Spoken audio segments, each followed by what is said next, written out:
ছিল স্টোরি। ভাই আগামাথা কিছুই বুঝে নাই। স্টার যথা নাটক করে সেই মেয়েটাকে নিয়ে আসছে এখানে ছবি করার জন্য।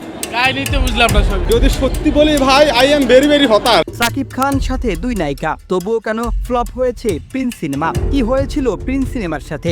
বড় বাজেট, বড় স্টার কাস্ট, এপার ওপার বাংলা মিলিয়ে দুই নায়িকা, সবকিছু ঠিক থাকলেও মুক্তির পরেই যেন ভেঙে পড়েছে সব আশা। সাকিব খানের উপস্থিতি যেমন ছিল তেমনি ছিল নায়িকাদের গ্ল্যামারও, তবুও কেন দর্শক টানতে পারেনি প্রিন্স? জানা গেছে দুর্বল চিত্রনাট্য, পরিচালনার ঘাটতি আর তাড়াহুড়া করে শুটিং, এমনকি এডিটিং, ডাবিং, কালার গ্রেডিং সব জায়গাতেই সমস্যা। ফলাফল প্রায় কয়েক কোটি টাকার লোকসান। অনেকেই বলছে এই ব্যর্থতার বড় দায় সাকিব খান কিংবা নায়িকাদের নয়, পুরো দায় পরিচালকের।